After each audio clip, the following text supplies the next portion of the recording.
All right, welcome to Good Times. I was supposed to have somebody come look at a motorcycle, but he thought he was somewhere else, so he said he can't make it today. I'm actually in the middle of, well, I would say towards the end of finishing up my rear diff. And actually we're gonna go right now and see what I got going on. All I have to do is basically torque down the rest of the bolts and then the diff could be installed. So hopefully within the next, I would say hour, the diff can be back on the bike and be pretty much together. So we can take you along with it. Oh, and welcome to Good Times.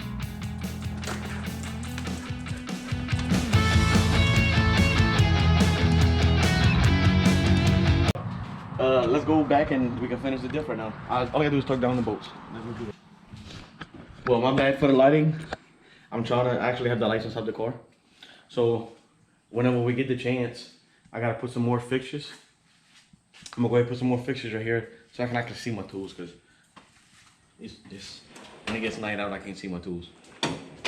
Well, I'm gonna go ahead, torque them down, and all right. So I was having a little trouble finding the bolt torque specs for this. I'm gonna just go ahead and do 18, because I was looking. I think I found it. There was nothing for the rear. Found it for the front. It was saying 17 plus or minus 3. So I'm gonna just hit it in the 18 mark. So I'm gonna go ahead and start with my snap-on torque wrench. So this one's actually by inch pounds. So of course, whenever you're doing per pound, you gotta multiply that by 12 to actually get the which you actually gotta set it on here.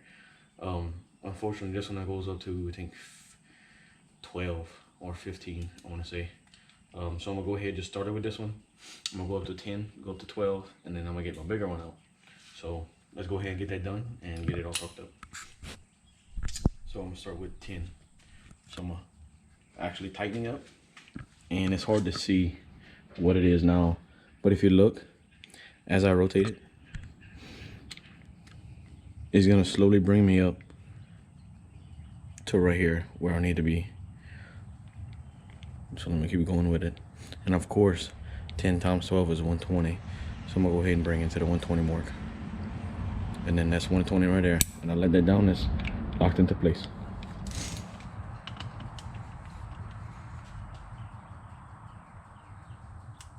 So I'm gonna go ahead into the next one.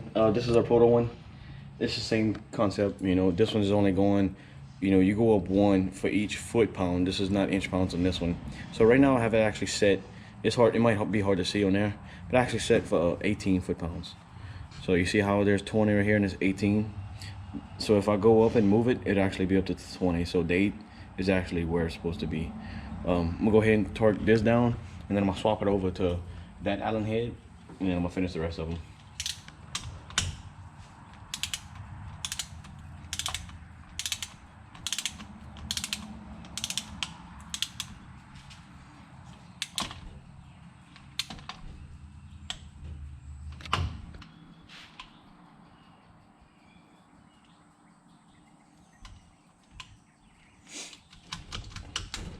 So I went ahead and finished that last one. It should be wrapped up. It does have the O-ring style on this one, the G2 diff, but I went ahead and put some silicone. I just don't want to take no chances of the diff itself getting water in it. I will do what I can to avoid the deep mud and water. One thing I need to look for is, because the bike, I didn't like the setup it had, so I'm gonna search for the stock XMR snorkel kit. I find they look better. It's neat. It's a pretty good quality for them. So I'm gonna try to find and see if I can have somebody, you know, sell me theirs that they put a different system on theirs. And I just cross my fingers and hope somebody will sell me one at a good deal. I'm gonna go ahead and I need to install my seals on it. What I'm doing too is on the seals, for commercial use, that's what we do all the time, is we put the retaining Loctite. The inside is already lubricated, but on the outside of the seal right here is where I'm gonna dab just a little bit of this. This is actually gonna, when it dries up, it dries to a certain thickness, and if there's any imperfections in that case, I won't have to worry about it leaking through the outside of that seal, and it'll give me that security knowing that seal is not gonna back out as well, because this will retain it in there. And no, it does not give you trouble coming out. It's not that bad. It's not no, you know, like thread lock on a certain boat. It does give me some security, so I'm gonna go ahead and install that on there. And then after that, we go ahead and put it back on the bike. Well, hello. You just take it serious. Okay. Welcome to The Price is Right. Yeah. Well, diff is done. Got hardly any slag in it. Look at that. You touch it just a little bit. And if you look inside that ring gear, you can see it. I don't know if you can see it, but it's moving just a little bit. I don't have no slag. All nice and smooth. So let's go ahead and put that sucker on the bike, because I want to ride.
All right, so now we wrapped up. We finished up the diff. I put the axles on, the suspension back together, all the knuckles, the hubs, the bearings, the wheels.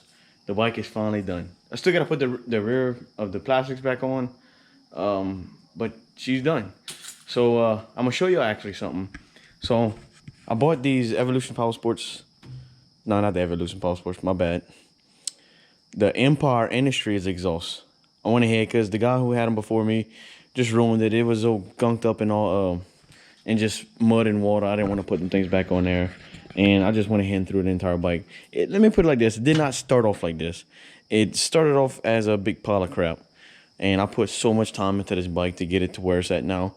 It was jacked up, had big wheels and everything. I didn't want that. I wanted to put a little more power into it and get that thing to where, you know, it'll put your head back in that seat. I still got a couple of things I need to do before I can get to that step, but this is where she's at now, and I'm gonna let y'all hear that exhaust. I want to see what y'all think about it.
What y'all think? To me, I still think it's a little bit on the loud side, especially when you're going ride through trails. And if we go to the park and we're riding all day long. I really do like that Two Brothers exhaust. I might end up seeing if somebody would swap me, because this is brand new, completely brand new. It's probably the 5th time it ran through, like any air ran through the thing. I might try to trade it for the Two Brothers. Two Brothers, I find they sound good. I like the Empire's bypass. I don't like all that other stuff that CanAm had put on it. So I think that's it. I'm actually go ahead and test run it to see if she's still good. Just check everything that I worked on, and hopefully soon you can see this bike on a ride. I'm gonna try to gather some bud more, but I'm gonna go ahead and stop it here, and I'm gonna pick back up later, and I'm gonna sign off for now. Thank you for watching Good Times. Just please like and subscribe. The more you help grow the channel, the more we can do, and once we start getting to that level, I can start bringing some of the fans to have some good times with us. So let me give you a rundown on the bike that we've been working on. So this is my OG Maverick, with the name of it Splatter. In a future video down the road, you're gonna see why we named it that. And I have Splatter H2O coming up. You're gonna see what that's gonna be. That's coming next. That's coming next. So this bike didn't start off like that. I did a lot of work to it. Rebuilt the motor. Did my this is a must for a Maverick. So since you're sitting by the motor, you want it to run as cool as you can. So I got the exhaust wrapped. I got it, the thermostat delete kit. I got the billet water pump. I got the Evolution tune to where now the fan actually kick on. The bike, I kept my temperature readings. The bike runs at 160 degrees. I think the max it got to is 171, which is great. They average like 210 plus. I don't want it to be getting that hot. And I even have the brand new panels. I'm gonna be buying a lot of brand new parts for this thing. I wanna make sure this bike's really ready to go. But unfortunately, the diff, I gotta take the shaft out, because I think that sleeve that you put on the shaft, I might have it too much towards the edge of the shaft, and the seal's not catching it. Unfortunately, it was leaking the other night and I saw it. So I'm gonna see what's going on there. Hopefully it's just that sleeve on that shaft. I gotta slide it back. But it has a full, I talked about it already, but it has the full exhaust. I don't know if I like it yet, because it does seem a little too loud. And I will be getting my eyes, I got my eyes set on MSAs, the 15-inch with the 32-inch carnivores. I love the look. I think it's gonna bring this, especially with the paint scheme I'll be doing to this bike. I think it's gonna bring it out, because I already have it color coded for what I'm gonna do with all that yellow. I want no more yellow on this bike. Everything's gonna be, you're gonna see, it's gonna be pretty. It's gonna be nice.